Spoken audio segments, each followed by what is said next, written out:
Assalamualaikum warahmatullahi wabarakatuh.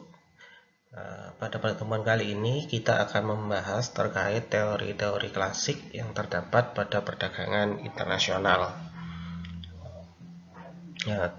Di bagian ini nanti kita akan bagi menjadi dua bagian, mengingat cukup banyaknya beberapa teori klasik perdagangan internasional.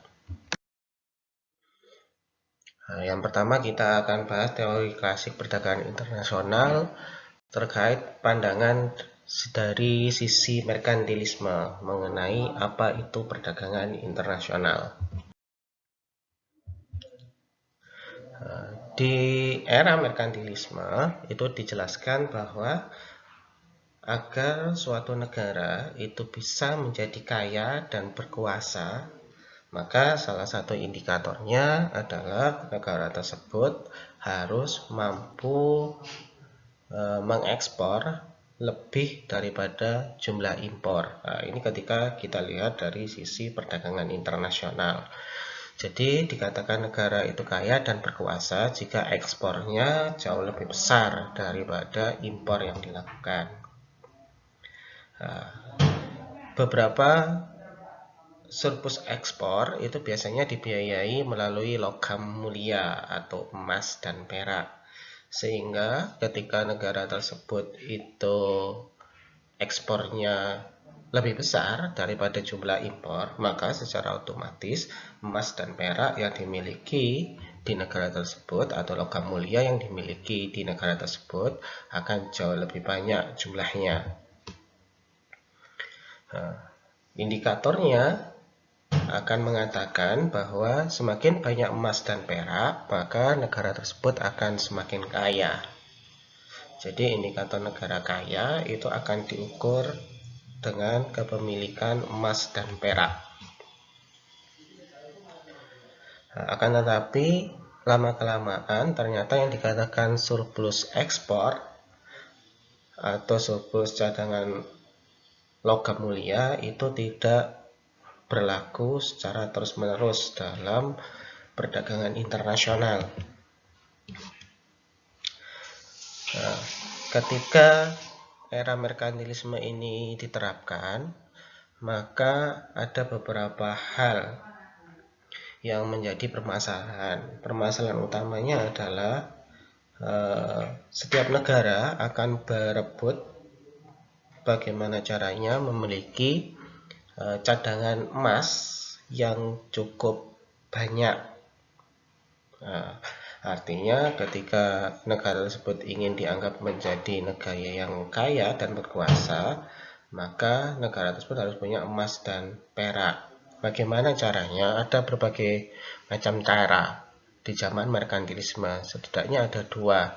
Ada yang mereka melakukan dengan aktivitas perdagangan internasional, yaitu dengan aktivitas ekspor impor, tetapi tidak jarang juga yang mereka melakukan perebutan paksa atas kekayaan emas dan perak yang dimiliki di negara yang bersangkutan.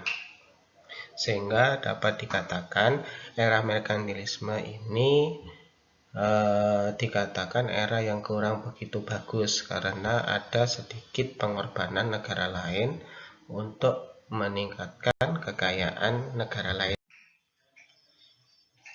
Aliran merkantilisme itu seperti apa? Jadi dikatakan tadi ketika negara tersebut ingin menjadi negara kaya atau dikatakan negara kaya, maka ekspor yang dia lakukan itu harus jauh lebih besar daripada impor. Kenapa harus melakukan ekspor jauh lebih besar daripada impor? Tujuannya adalah untuk meningkatkan cadangan emas atau logam mulia. Makin banyak ekspornya, maka cadangan emas ataupun perak yang dimiliki oleh suatu negara tersebut itu akan makin banyak. Bagaimana untuk meningkatkan cadangan logam mulia atau cadangan emas yang dimiliki? Maka ada peran pemerintah di dalamnya. Nah, seperti yang dikatakan tadi, peran pemerintah itu ada dua untuk meningkatkan cadangan logam mulianya. Bisa dilakukan seperti cara di perdagangan internasional, yaitu menggunakan aktivitas ekspor impor, tapi tidak menutup kemungkinan negara tersebut melakukan pengambilan secara paksa terhadap logam mulia yang dimiliki di suatu negara. Nah, sehingga ketika bicara aliran merkantilisme ini, perdagangan nasional yang semula digadang-gadang untuk meningkatkan kesejahteraan ekonomi antara kedua belah pihak yang sedang melakukan aktivitas perdagangan internasional, tapi ketika kita memakai aliran merkantilisme, maka hal itu semakin kabur dan beralih kepada nasionalisme ekonomi. Dengan artian, perdagangan internasional itu hanya digunakan untuk memperkaya salah satu negara saja dan dianggap merugikan negara lainnya. Apa perbedaannya merkantilisme pada zaman itu dengan ekonomi modern sekarang? Ketika kita berbicara merkantilisme tadi, untuk melihat kekayaan suatu negara semakin kaya dan semakin berdaulat, maka yang digunakan indikatornya adalah stok logam mulia, banyaknya emas dan perak. Tetapi pada ekonomi modern, dikatakan negara tersebut kaya, berdaulat, itu akan dilihat pada sumber daya manusia yang dimilikinya. Semakin terampil, kemudian semakin bagus, semakin pintar, populasi manusia juga semakin banyak, itu akan semakin meningkatkan perekonomian suatu negara tersebut. Nah, itu perbedaan yang pertama. Perbedaan yang kedua, di ekonomi modern selain melihat dari populasi, tadi dikatakan juga melihat dari produktivitas manusia. Jadi katakanlah ketika populasi manusianya sudah banyak, akan tetapi dikatakan tidak produktif, maka juga akan menghambat perekonomian suatu negara tersebut, juga aktivitas perdagangan internasionalnya. Sehingga tidak cukup hanya populasi manusia yang banyak atau meningkat, tetapi juga harus didukung dengan produktivitas manusianya. Dengan semakin produktif manusianya, maka harapannya adalah barang yang tercipta di suatu negara tersebut akan semakin banyak. Ketika barang yang tercipta semakin banyak, maka keinginan untuk melakukan aktivitas ekspor itu juga akan semakin besar, mengingat semakin banyaknya barang yang diciptakan di suatu negara tersebut. Tetapi ketika produktivitas manusianya itu tidak mendukung populasi manusia, maka akan sebaliknya, populasi manusianya semakin banyak tetapi tidak ada aktivitas produksi dari manusia di negara tersebut atau masyarakat tersebut, maka bukan kegiatan ekspor yang meningkat, melainkan kegiatan impornya yang jauh lebih meningkat. Jadi pada ekonomi modern, populasi manusia dan produktivitas manusia itu harus berjalan seimbang, sehingga kegiatan ekonomi baik itu domestik ataupun perdagangan internasional bisa berjalan seimbang. Selain mempunyai sumber daya manusia yang banyak serta produktif, di ekonomi modern sumber daya alam juga memiliki pengaruh penting ketika berbicara perdagangan internasional ataupun pertumbuhan ekonomi suatu negara. Banyaknya manusia dan semakin produktivitas manusia itu semakin bagus, tetapi kalau tidak didukung dengan adanya sumber daya alam yang tersedia, maka untuk penciptaan barang itu akan mengalami kesulitan, karena mau tidak mau faktor-faktor produksinya pasti nanti ketika mengalami kesulitan sumber daya alam, maka akan otomatis melakukan impor di negara lain. Sehingga setidaknya ada 3 hal yang memang harus diperhatikan di ekonomi modern, yaitu terkait populasi manusia yang memang harus tetap terjaga, kemudian produktivitas manusianya yang memang harus meningkat, serta didukung dengan sumber daya alam yang tersedia di negara tersebut. Karena beberapa hal tadi, aliran merkantilisme itu menghadapi berbagai macam kritik. Yang pertama itu berasal dari David Hume. David Hume mengatakan yang pertama itu, dia mengatakan usaha pembukaan modal mulia melalui ekspor itu tidak akan berhasil. Karena surplus ekspor itu akan mengakibatkan jumlah uang yang beredar itu pasti naik. Nah, jadi maksud David Hume yang semula merkantilisme itu mengedepankan harus lebih banyak ekspor daripada impor dengan tujuan agar logam mulia yang mengalir ke dalam negeri atau devisa yang mengalir ke dalam negeri jangan lebih banyak.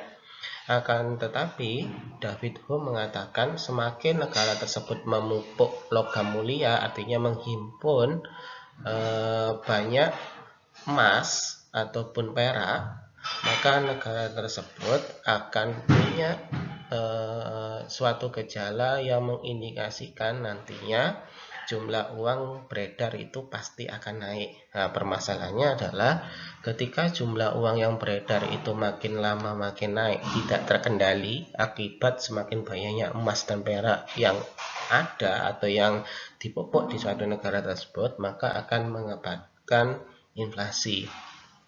Nah, sedangkan kita ketahui bersama bahwa ketika inflasi semakin naik, itu sebenarnya juga nantinya ketika tidak dikontrol dengan bagus, maka akan menyebabkan perlambatan pada pertumbuhan ekonomi di suatu negara tersebut.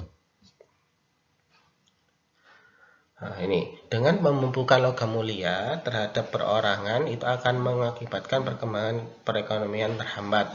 Itu yang sudah kita bahas tadi. Nah, ketika pertumbuhan ekonomi terhambat, produksi barang dan jasa itu tidak dapat ditingkatkan. Karena mengingat katakanlah ketika terjadi inflasi, maka bahan-bahan faktor produksi juga pasti akan mengalami kenaikan. Begitu juga harga barang dan jasa yang diproduksi di suatu negara tersebut akan mengalami kenaikan. Sehingga efeknya apa? Efeknya adalah ketika suatu perusahaan yang berada di negara tersebut ingin melakukan proses produksi, maka akan sedikit mengalami kerugian. Karena untuk menghasilkan barang membutuhkan faktor-faktor produksi yang harganya lebih mahal. Kemudian ketika barangnya sudah jadi, untuk melakukan proses penjualan juga pasti akan mengalami kesulitan ketika mengalami inflasi. Karena pada saat inflasi secara otomatis daya beli masyarakatnya menurun, sedangkan harganya akan terus naik. Kemudian di era merkantilisme tadi kita katakan bahwa peran pemerintah cukup viral dan sentral ketika kita berbicara terkait merkantilisme. Jadi campur tangan pemerintah dalam perekonomian itu cukup tinggi. Nah, ketika peran pemerintah itu cukup tinggi, ada beberapa permasalahan nantinya. Produk-produk yang diproduksi dalam negeri biasanya akan sulit berkembang ketika begitu banyak peran pemerintah di dalamnya. Artinya semakin banyak aturan, maka beberapa perusahaan swasta biasanya itu akan semakin terhambat terkait proses produksi, pengumpulan modal, sampai proses pemasaran. Nah, jadi David Hume itu mengatakan bahwa seharusnya perdagangan internasional itu tidak perlu terlalu banyak campur tangan pemerintah, karena ketika pemerintah secara porsi itu lebih besar campur tangannya, maka produksi nasional itu akan sulit berkembang. Nah, ketika merkantilisme itu usai, mulai kita masuk ke teorinya Adam Smith. Nah, Adam Smith itu menyatakan bahwa ukuran kemakmuran suatu negara atau kita sebut tadi negara itu kaya tidak lagi diukur dengan logam mulia yang dia punya. Akan tetapi ukuran dari kemakmuran suatu negara itu akan dilihat dari seberapa banyak barang-barang yang diproduksi di negara tersebut. Nah, jadi semakin produktif negaranya, semakin banyak manusia atau sumber daya manusianya yang bisa melakukan produksi barang atau jasa, maka bisa dikatakan pertumbuhan ekonomi serta kemakmuran suatu negara tersebut akan naik. Mengingat ketika barang yang diproduksi di suatu negara itu naik, maka harga jual atau kemampuan untuk menjual barang terhadap luar negeri ataupun dalam negeri itu akan semakin meningkat. Ketika barang yang dijual semakin meningkat, tentu saja akan meningkatkan devisa suatu negara tersebut. Itu adalah salah satu pandangan Adam Smith terkait kemakmuran suatu negara yang semula patokannya itu adalah logam mulia, kemudian diganti dengan tingkat produktivitas manusia atau masyarakat di suatu negara tersebut yang mampu menghasilkan barang-barang produksi. Oke, setelah masa merkantilisme berakhir dalam teori perdagangan internasional klasik, selanjutnya muncul teori keunggulan absolut milik Adam Smith. Adam Smith itu mengatakan bahwa dalam perdagangan bebas, setiap negara itu dapat menspesialisasikan dirinya dalam produk komoditas yang memiliki keunggulan absolut atau mutlak dan mengimpor komoditi yang memperoleh kerugian mutlak. Jadi secara sederhana, Adam Smith itu akan mengatakan suatu negara itu pasti akan melakukan aktivitas ekspor jika dia memiliki keunggulan mutlak terhadap barang atau jasa yang dia produksi. Maksud dari keunggulan mutlak ini apa? Yang dimaksud dari keunggulan mutlak itu artinya barang tersebut hanya mampu diciptakan oleh negara yang bersangkutan. Nah, jadi itu yang dikatakan mutlak, sedangkan negara lainnya itu tidak bisa menciptakan barang tersebut. Atau keunggulan absolut atau mutlak itu bisa juga dikatakan demikian. Ada beberapa negara yang bisa menciptakan barang tersebut, tetapi ketika menciptakan barang tersebut membutuhkan biaya yang cukup besar, sehingga negara yang memproduksi dengan biaya yang cukup besar itu tidak disarankan untuk memproduksi barang atau jasa tersebut. Nah, itu yang dikatakan keunggulan absolut atau mutlak.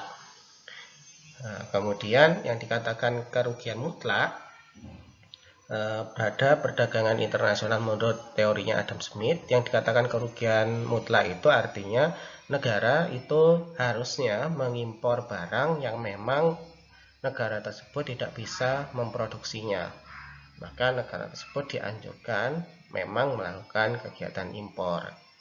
Nah, selain tidak bisa memproduksi, negara bisa melakukan impor ketika memang ketika dipaksakan untuk melakukan proses produksi, ternyata biaya produksinya jauh lebih mahal. Nah, sehingga disarankan untuk melakukan impor. Nah, itu adalah teori perdagangan bebas menurut teorinya Adam Smith. Asumsi pokok yang terdapat di teori keunggulan mutlak. Yang pertama, faktor produksi yang digunakan hanya tenaga kerja saja. Jadi di teorinya Adam Smith itu ada beberapa asumsi pokok yang harus terpenuhi ketika teori keunggulan mutlak ini bisa digunakan. Yang pertama, ketika berbicara faktor produksi, di teorinya Adam Smith ini yang digunakan hanya tenaga kerja. Nah, tentu saja ini agak sedikit berseberangan dengan teori mikro yang sudah dipelajari, di mana faktor produksi itu bisa terdiri dari modal, kemudian sumber daya alam, kemudian teknologi, dan tenaga kerja. Nah, tapi di teorinya Adam Smith, teori keunggulan mutlak ini, yang dikatakan faktor produksi itu hanya tenaga kerja saja. Kemudian asumsi yang kedua, agar teori ini berlaku, kualitas barang yang diproduksi kedua negara itu sama. Nah, untuk asumsi yang kedua, ini kemungkinan tidak bisa dijelaskan pada zaman sekarang.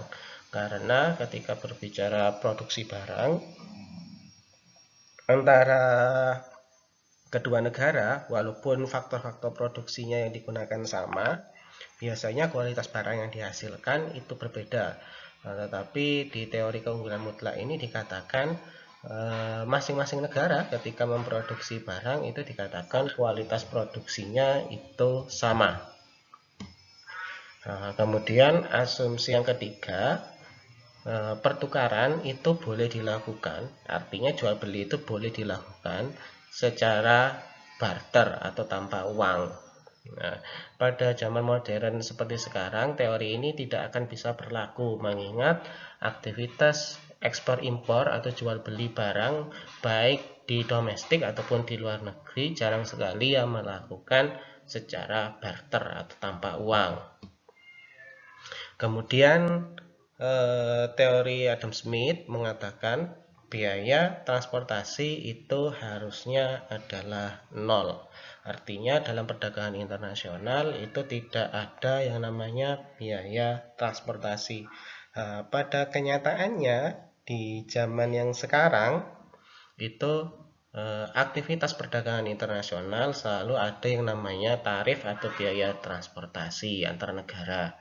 Sehingga dapat dikatakan teori keunggulan mutlak milik Adam Smith ketika digunakan pada zaman sekarang itu dianggap asumsi-asumsi yang terdapat di slide ini, yaitu ada 4 faktor produksi, kemudian kualitas, kemudian pertukaran secara barter sampai biaya transaksi sama dengan nol itu tidak mungkin bisa dilakukan.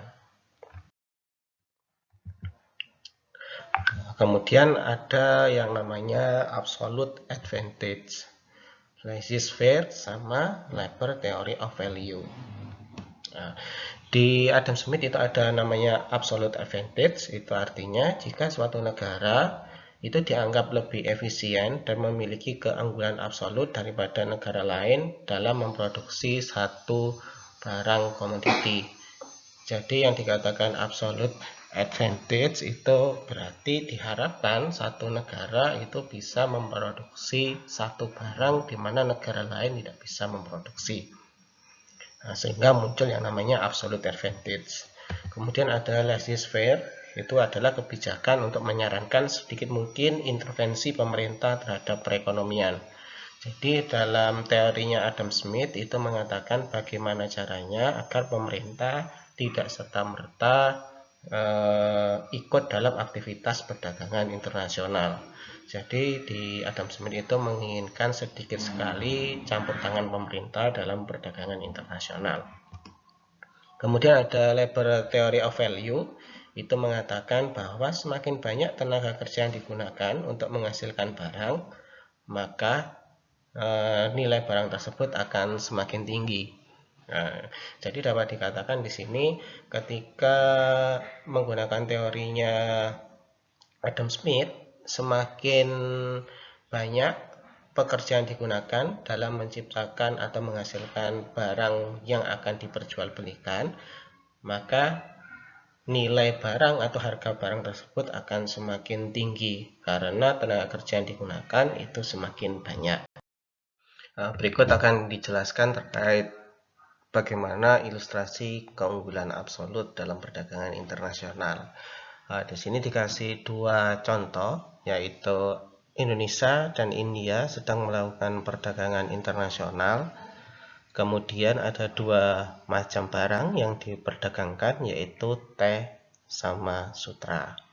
Nah, untuk Indonesia itu dikatakan Indonesia mampu menghasilkan teh sebesar atau sebanyak 12 kg dan sutra sebanyak 3 meter. Sedangkan India di situ dikatakan India mampu melakukan atau menghasilkan memproduksi teh sebanyak 4 kg, kemudian sutra sebanyak 8 meter. Menurut teori keunggulan absolut, kedua negara ini harus melakukan perdagangan internasional. Tapi pertanyaannya, Indonesia nanti harus berdagang apa dan India harus berdagang apa? Sesuai dari keunggulan absolut tadi menyatakan bahwa negara itu bisa melakukan ekspor ketika mereka unggul, produknya unggul daripada negara lainnya. Dan sebaliknya, mereka akan melakukan impor ketika mereka merasakan bahwa Nah, mereka tidak mampu menghasilkan barang, ataupun ketika mereka menghasilkan barang yang dihasilkan itu tidak begitu optimal. Nah, maka dari sini bisa dikatakan nantinya Indonesia itu akan melakukan ekspor teh dan mengimpor sutra. Kenapa? Karena di situ kita bisa lihat ternyata Indonesia mampu menghasilkan teh jauh lebih banyak daripada yang dihasilkan oleh India. Di situ Indonesia bisa menghasilkan 12 kilo, sedangkan India itu hanya mampu menghasilkan 4 kilo. Sedangkan India itu nantinya akan mengekspor sutra dan dia akan melakukan impor teh. Kenapa? Karena kalau dilihat India mampu menghasilkan sutra jauh lebih banyak daripada sutra yang ada di Indonesia. India mampu menghasilkan 8 meter, sedangkan Indonesia hanya mampu menghasilkan 3 meter. Nah, jadi bisa dikatakan keunggulan absolutnya Indonesia terletak pada teh, sedangkan India terletak pada sutra. Nah, jadi 1 kilo teh itu akan sama nilainya 1/4 meter sutra. Itu untuk Indonesia.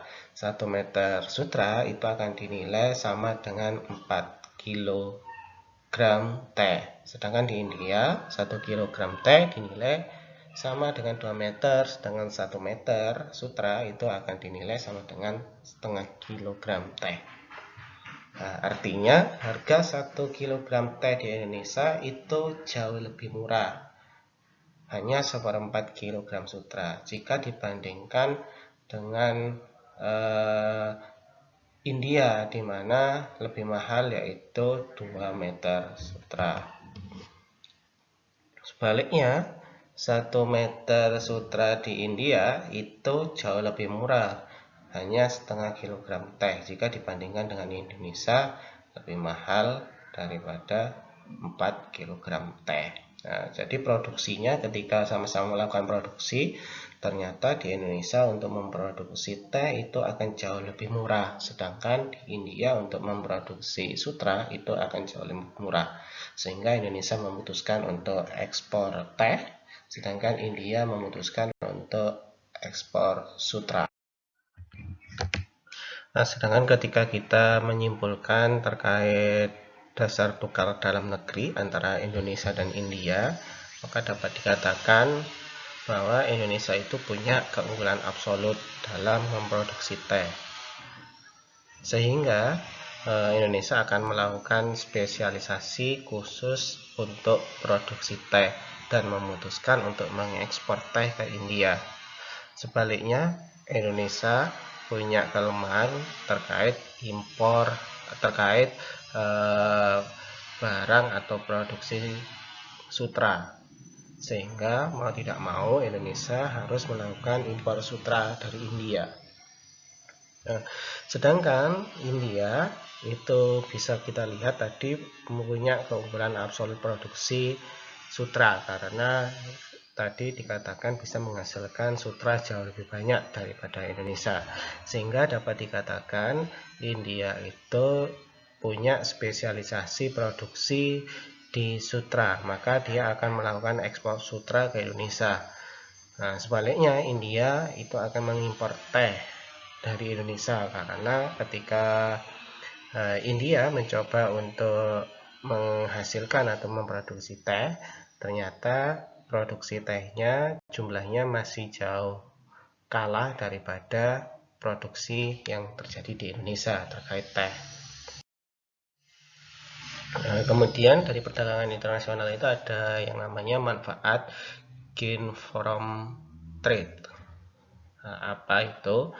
Di sini dikatakan dengan adanya spesialisasi, ya, di mana mengekspor 1 kilogram teh ke India, Indonesia itu akan mendapatkan 2 meter sutra. Tetapi kalau Indonesia itu memaksakan untuk memproduksi sendiri sutranya, malah dia hanya mendapatkan 1/4 meter sutra per 1 kilo, sehingga dikatakan lebih menguntungkan daripada melakukan produksi sendiri sutra, maka harusnya Indonesia melakukan impor dari India.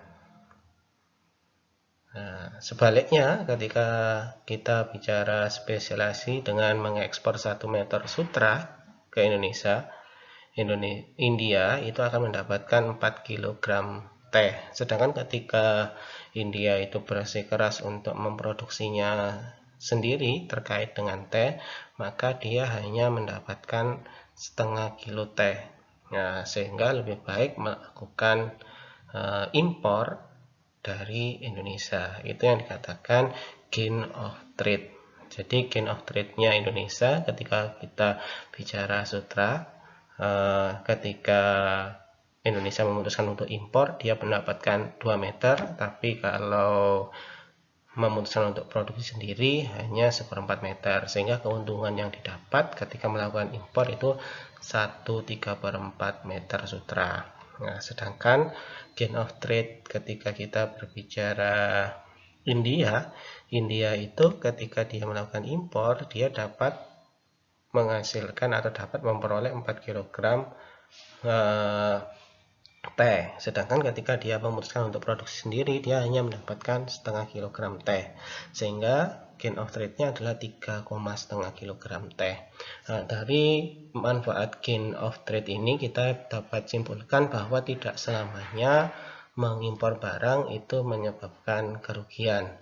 Nah, dari contoh Indonesia dengan India yang melakukan perdagangan internasional, ternyata kegiatan impor itu jauh lebih menguntungkan daripada memaksakan negaranya untuk melakukan proses produksi sendiri, karena mengimpor dirasa jauh lebih efektif dan biaya yang dibutuhkan atau hasil yang didapatkan itu jauh lebih banyak daripada memproduksinya sendiri.